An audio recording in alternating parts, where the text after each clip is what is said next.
như thế này nó chết rồi. Nhớ rồi nè, lần đó cũng cho bánh một tạc cá hả? Wow, tụi nó lo cờ tụi nó à. Rồi, ở nhà. Mấy tụi bé kín đây tao là lúc bạn đâu rồi. Giờ phải nó chỉ muốn bút thỏi nha. Dạ. Thế lúc bạn chắc phải nó chúng nó à. Chỉ muốn mà cho nhỏ giờ. Con đã to phải nhớ là mua ai. Để nó tôi muốn cái bể đi chứ thôi. Nếu tôi phải nói nè. Hả? Nếu tôi Con á. Tôi dồn tí cơ rồi. thu nó khó lọ nè, thu nó. Lúc nó đấy mua mà lô thôi không. Luôn vào xúc quá. Lại lúc một xúc cú nó chỉ bao này. Cái chả đây cũng lua quá. Tôi nào. Mà cũng quay đâu mà. Quay à. Có thể ma quay à. Quay đâu. Đi tôi nói này. Đây. Đây đó. Không mà tạt đi ha. Út sò nè. Đây kia đi nha nó. Đây kia. Giờ. Đây mẹ nhỏ. Đây mẹ. Ó tù nè bây giờ. Ôi tụi mình nói. Họ đi lên trò này. Giờ. Mà. Mà. Chú. Mà mà. Con ca phải có ai. Mà xuân là há nó mua. Xuân là nó mua đây. Bọn đi lên trò này có khỏi tí bớt thân được coi. Út chè cha rồi. Đi thì phải coi chào. Tao chỉ mà. Con mặt chỉ để con mà. Xua cáp vào đây rồi nhá. Ôi chị bỏ lại. Để to. Nữa. Đi. Có một kinh đấy ha. Kinh người ổ con. Ui. Từ ha. Tôi chỉ chút xuống thôi. Đi tu đi à. Đi tù nha. Tủ nè. Dạ ôi. Ta chỉ mua của tua. Yo. Rồi. Ta chỉ mua của tua em ăn tê tụi bé. Ủa sao giờ đi muốn tàu tua nó. Đưa tàu bé tua giờ chẳng mua. Yo, điểu tù. Ôi. Tao cả. Sao tao. Nhưng nó chia là không nói. À, hỏi tụi cha. Thì tao đậu thao này nha. Tụi nhớ thì nó đu à. Cá đi à. Chỉ tao đậu thao này.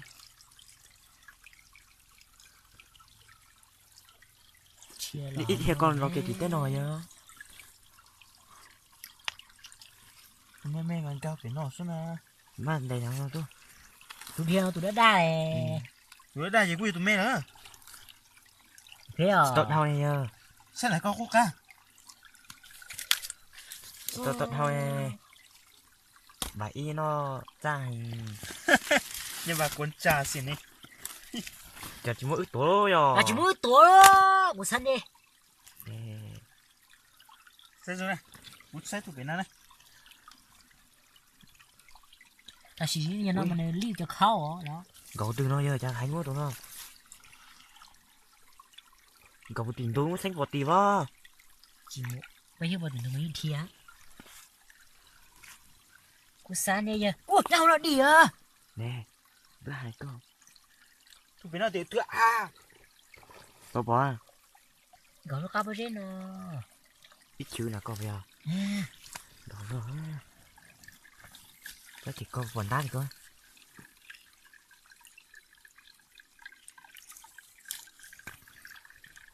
Còn là con ấy giờ, còn là con đấy.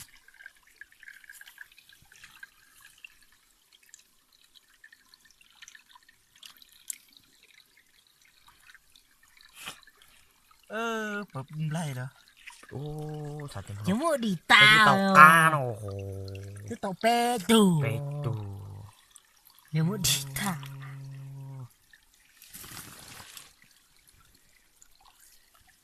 Cô sáng đây giờ hay đi gì? Để giờ muốn tàu tuổi.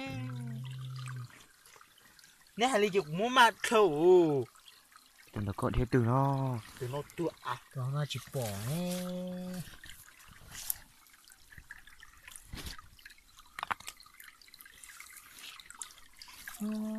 Muốn lọt thôi với chỉ bỏ hay chưa?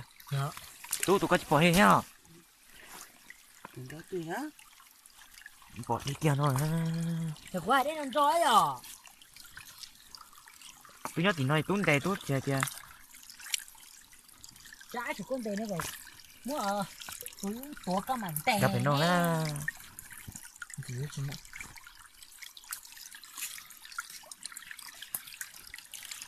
ôi bỏ mặt tao đúng Tao đúng không? Chứ giờ.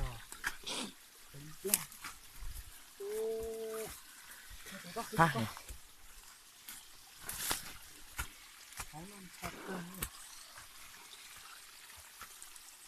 mẹ thầu giờ nó bé tù giờ là con Tây tù giờ cứ để tới nhà rồi mua đi thế rồi mua này khó đi một bao này khó thế này giờ tại ini mình vô tuổi nè phải giờ muốn tàu ấy giờ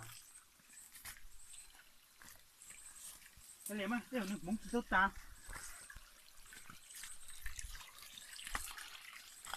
cái tụi nó đi à ơi mua mặn đây thu mà ui nè Cái cá chết gì nữa rồi. mua mả ui ui tụi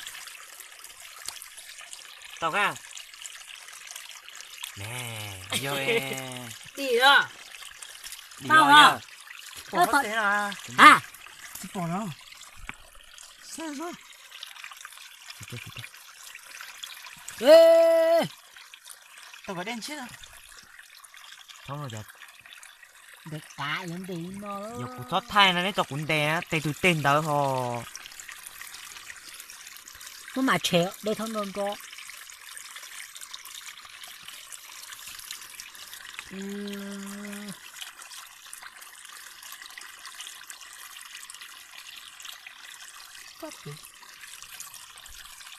nó chia trong chia nó ấy đè giờ là giờ chuyển mò thì Thôi mà, em đây bỏ mà trong tiền thôi.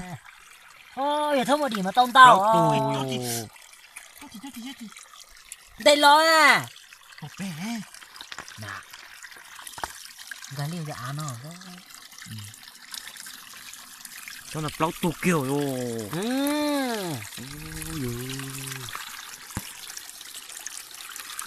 Biết cho tôi mổ tốt thì đến đâu mà. có lo này Có lông thế này à? nó tức bỏ kìa nó bỏ tờ nè Tay tê. mua cờ thế này Ta bỏ đấy, khỏi khi nè. giờ bỏ cái liêm không có thuốc một tiền ở đùa đấy Có tiền chung tiền gì chả tu đùa nó nè. mà ít tứ này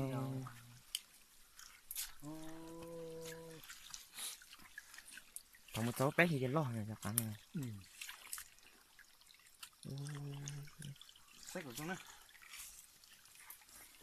tà rồi giờ Xuống đó lúc hả nè. ê tụi mình được coi phía thôi đi thì coi đi nó đi ơi chứ cũng thế hả tua ui kia nè thì Mẹ đâu chứ bỏ. mẹ ô thầu nhấp bé đi mặt nhá nó bây giờ tôi con đây tôi ở sân thôi Sách của chúng này. tôi tụi đây kênh cũng đây đó Ba. để kênh nó mà để cao nhá nè ít sát tiền đẻ nè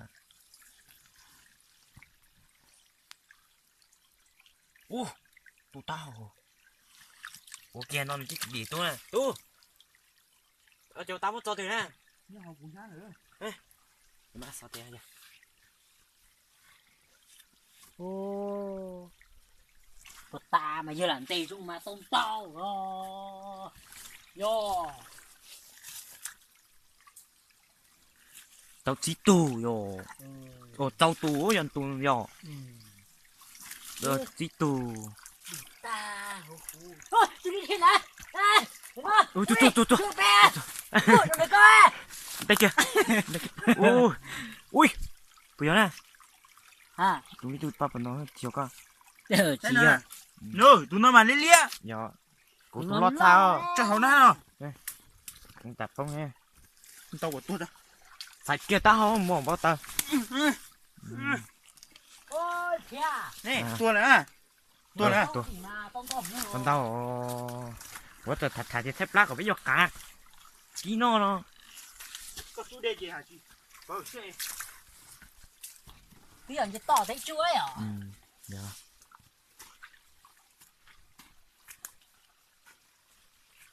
một cả hành nó tụi đây nó mà mê thế mà một cả hành nó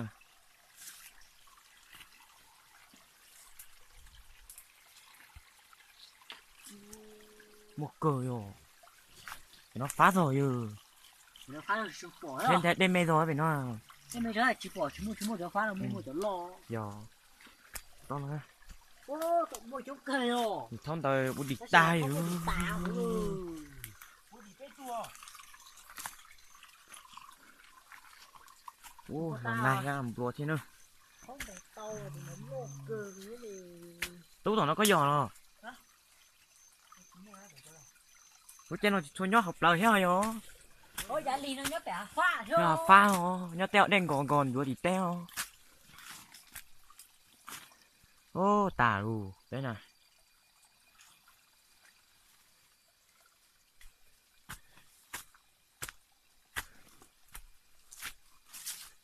chống cơ ở bên tôi là để tao mà như tao là gì giờ ai thon đã mua đi tà nè thế nên chỉ tàu tê sao lo giờ mua phải tê cả hà lòi tới đây mình nên từ một chuột đấy hai chị tua sao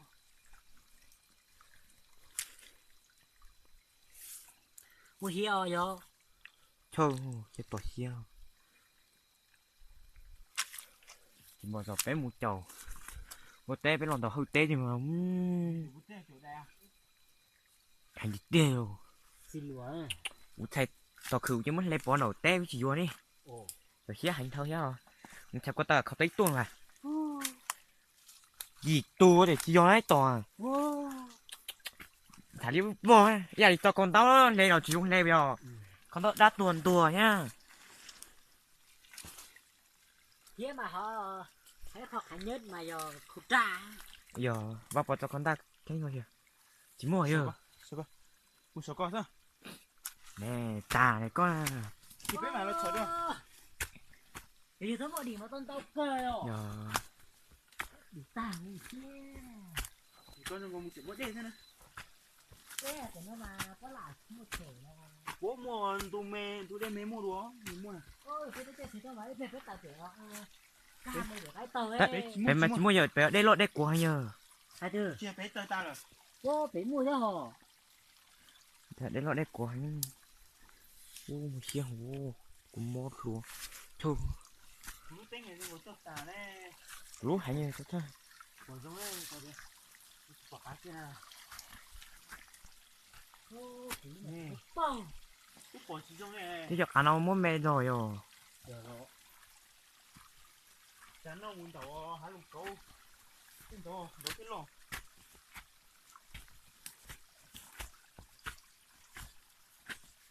chúng ta tao cũng mày lệnh như tao kẻ ác kê ở lót xưa mày lệnh như bố cặt đây tao chua tùng đúng đầu tiên là có một đĩa bươi nữa giờ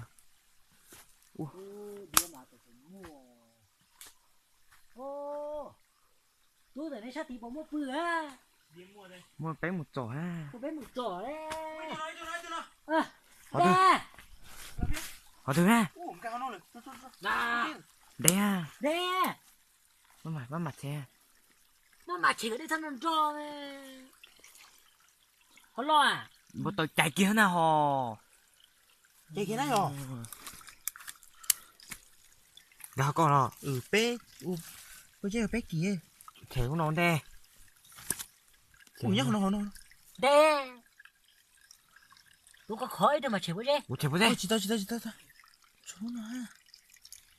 tôi có khói Nó dần tị đi đâu. bố thử ha tay nó không lo à Ôi anh cao từ thế. chạy kia bố đây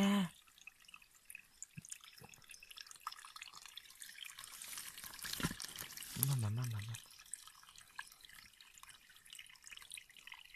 Cao lúc chơi từ nữa. ôi chết à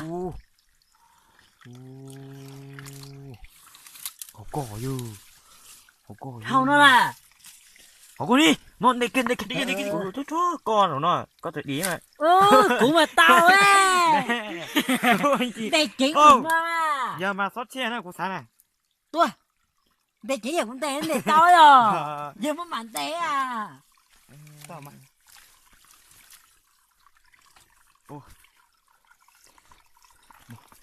Xếp gì cơ? Xếp có mua rồi. Cái chủ cái tao xem mà chính nó giờ mà đừng tao xem thì cho chia bị đứt tố tôi tao thở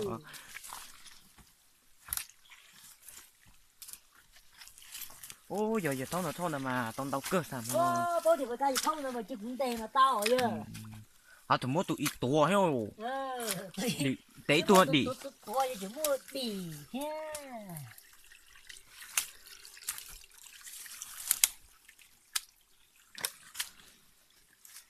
Bây giờ con cũng muốn sống á, thôi kết chưa rồi. Ôi Ủa thì kết chưa chị, kết chưa thôi à? cái nói mua mà luôn đen nữa thì nó mà mình đây tao nó tụi nó chỉ mà cái nó không nó có là chỉ chút khiêu cái nó có lúc thấy yếu ấy có này muốn tao về cũng xong còn là bên để có chuột thì để con tao hố chả cho tôi để cầu tôi lại cho nó lo ấy mà thôi có hạt dẻ thôi tao có kè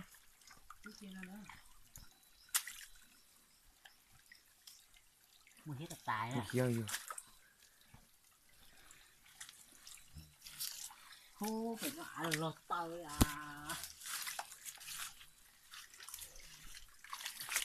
ô phải nó mà tụi cũng một cá rồi ôi tụi nó nó đây kia đây đó tao kia đi canh đi co mà tao nè tháo vào ta từ tè lọt xế ứ đâu mà tao đó ô biết cả tay tôi tiền rồi lúc hậu thở kia nó nữa học thở kia nó rồi lúc hậu thở kia thì nó nào ô cân của nó nè ô lòng tao sụp đây thở kia của nó rồi nè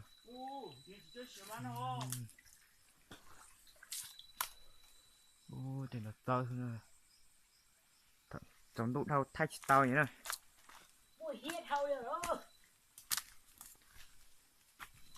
ô cỡ đây luôn tên nó tên này hạt sơ khó xếp khổ thế này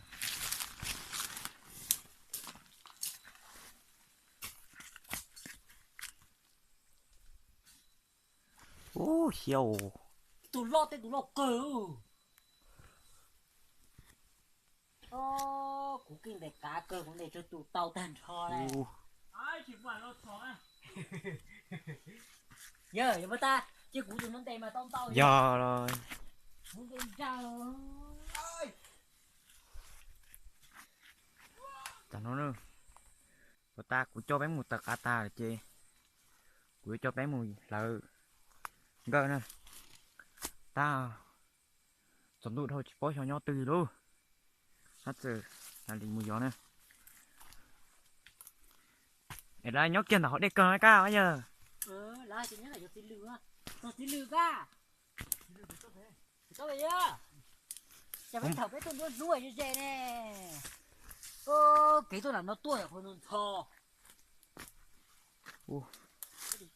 phát hô đi cái một cái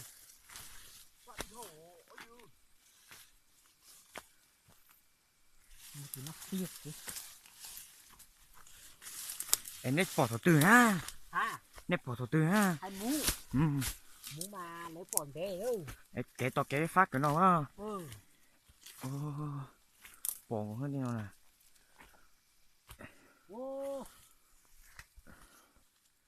Cú đây luôn nó xem. tôi chỉ được bé hài nữa chỉ được chạy luôn nó nè giờ cho nó bé hùa chỉ được má giờ chỉ lười má lo nó này cho nó này ok đó nó nếu mà sinh tới này kia cú cháy này xem mà chạy xa chưa cá hiểu không chạy lo mình chỉ cho có mà nó cho cái nó quay cho tôi lọt ăn châu này chết tỏ xe chưa chỉ cả hết tổ chính thay ta chết tỏ khâu cho móc cắn luôn rồi giờ tuần chết cũng nó tàu khổ nó đúng nó còn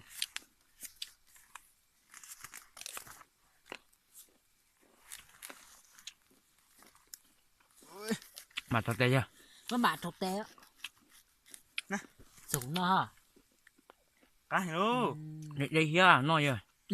Chịu chào bánh nhanh to xíu luôn nè. giờ đi chơi cho nó họ chơi cúi ạ Nó cấu kia. nè nhìn con cho nó kia cho Nó có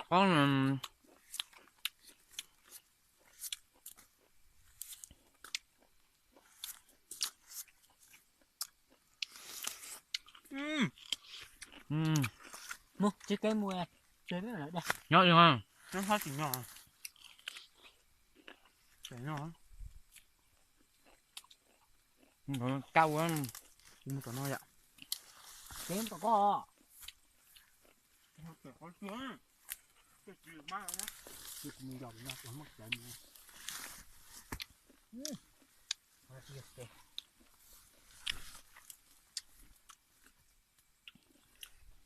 Giờ mùi giờ lòi của giò tốt quả nữa. Một tầm đen nó. Ô, cái nào mà. Một xe thôi. Một xe thao đi vô. Ôi giờ. Thôi bỏ nó mà. Nó mãi nhót tiêu này. Ôi nó là đi tỏi chơi này. Ô, hiếm mà, hành đi tê luôn. đây bỏ mua tư Ô,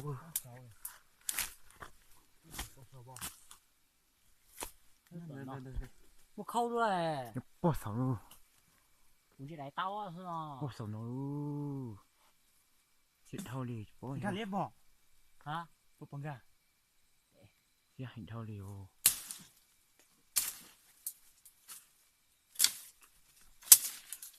Ôi giờ nó lì xa hay vô chán ấy. ok gì ok Còn nó ở giờ một trò nó bỏng đồng ổ. Bỏng đồng nó nè. Ở giờ trời vừa giết thao nè. Bỏ sầu. Bỏ sầu nó nè. Bỏ sầu nó nha. Mà cơ hoàn to hơn. Tên nó bỏ đi bỏ thế mà.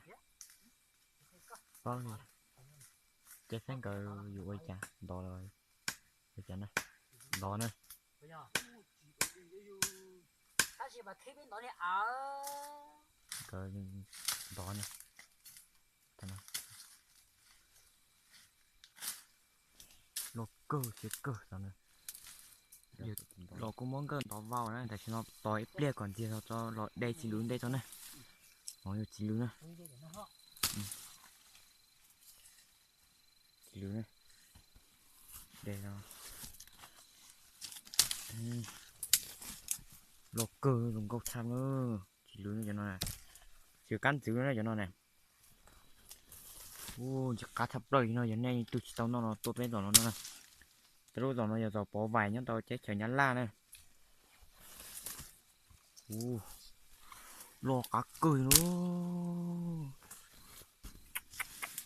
Ô, chú ta đi ô, tốt với nó. Bỏ cá cho tiếc tôi cho nó. cá đi à Tôi chết chồng có tôi nó mà vô. cho nó mà cho chết rất tổ là đế đạo Cũng nhiều chồng ăn chua giờ. Ta kì ngắm một cái chỉ lưu giờ. Ủa được xa cho chỉ lưu nó sản đấy cho của tuôn trai ô. Từ ta cho đấy chỉ lưu.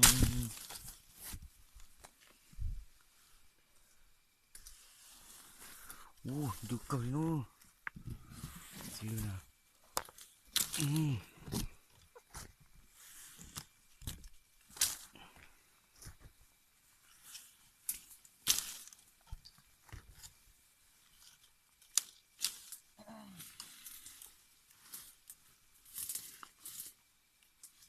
cái này à con gái nó tàn như thế này hả con nhớ cái ảnh mà con vừa thấp rồi Cho cái cua. là mặt xén Nó cái của nhau tôi nè. Giờ lại cho nó thế à hơn của nó giờ.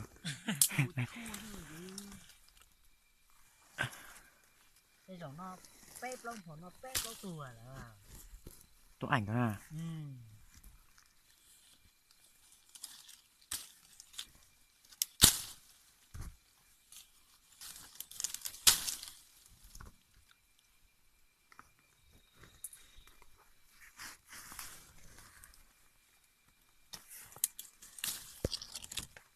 tốt đen nó tính trái ca đen mấy nó nè hả tốt đen mấy nó tính trái ca ơi để chút chuyện ú chỉ cho heo nhỏ đen tao tao hay heo nhỏ cái tuần trang này nhỏ ú còn nó cho tao thâu cũng hay rồi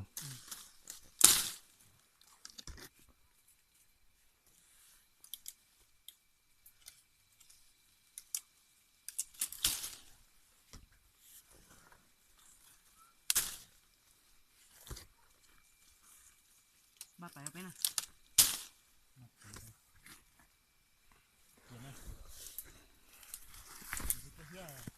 tôi hiếp cũng nó ta do cha này rồi cái hai nó to xe thì nó hiếp con nào ấy thì có món nào có thấy chế bây mà anh chỉ cho tao muốn á con lue lúc chỉ tao tao nó nè cào nè còn bay biết là nó con giờ cho nên cho máy nè cho nó nè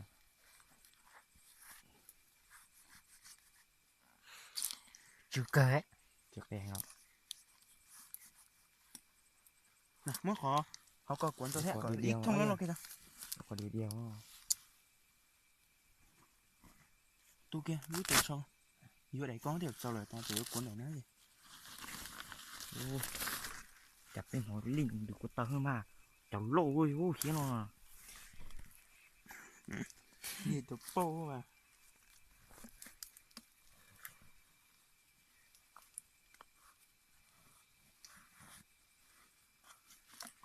Ôi, còn này cái hai mà mình có tệ thế này ít cho hả đấy hai tiền cho này cái màn chúa thì ham cho chế à nó người ưa cho chế mình chúa rồi yêu tu nó mỏ màn chúa hả chẳng một thom mùi tôi chỉ có tệ mà không đòa cuốn bé này có ý đi cháy gì bé non cho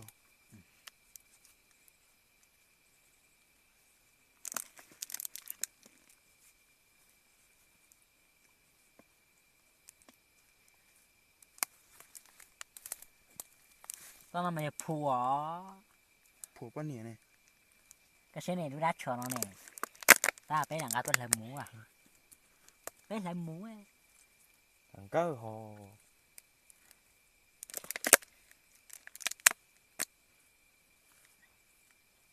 chế hóa chế khi đó má tên này ô má tao con cô chế má đó nó tôi lo nhá tôi nó tôi phiền má thế à nhá tôi nó cho nó lọ khi nó đâu khó tháo một tùm ha cho nó tao phải mát khi nó giờ cho rồi có lá khi vậy thì cụ tả này tao nó lú hơn cả tụi cũng như tiền ô giờ thì cái chỗ là đi khổ lông non mà yo tụi tao vô họ tụi chúa mà luôn dư món tôi la thì mà đánh xong rồi đại được vô ok cho nó cho bác là chả của chúng nhau con to tay chứ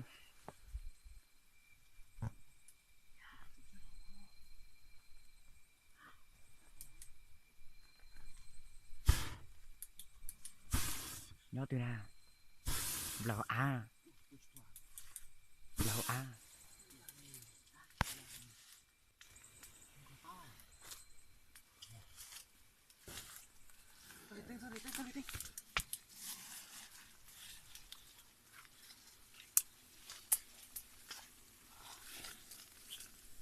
không xuống cỡ khỏi có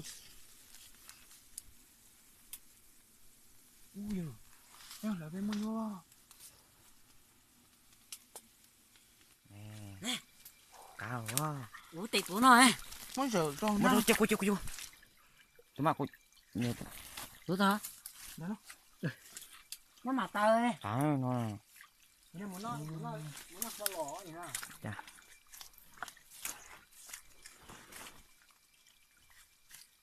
cái môn cơ lỏ này rồi nhưng mà không cơ với mua này và ta cũng sai đâu thay tao này sai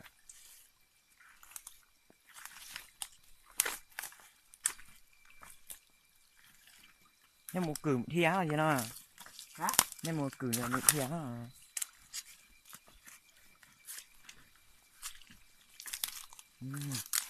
tại cô có những một cử nữa ô sầm gỗ quá ta có một cái rồi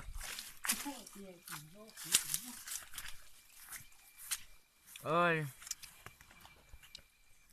bé cứ mua lại cho nên là lau cho nó nói á hôm nào kiểu tôi lên máu anh như là lù công nghe rồi cái lò nó xỉn nhiều ta chỉ mình đây đây nè giờ hoặc cá trâu mà chỉ lò cá trâu Đấy. nữa nó cá hiểu giờ đấy nó ngâm chia rồi là Đây. bỏ chi nào cho kia rồi thô ta đi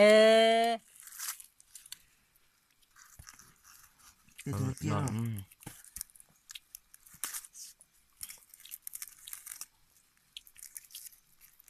có cho play đâu đây tụi nó bạch té đấy rồi vài tay bạch té thoát tụ tụ play mà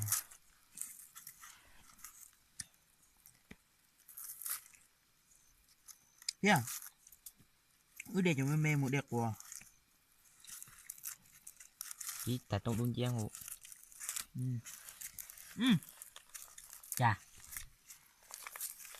ê cho nó biết cho kênh cho nó hoa cho số tròn rồi cơ cho nó lim à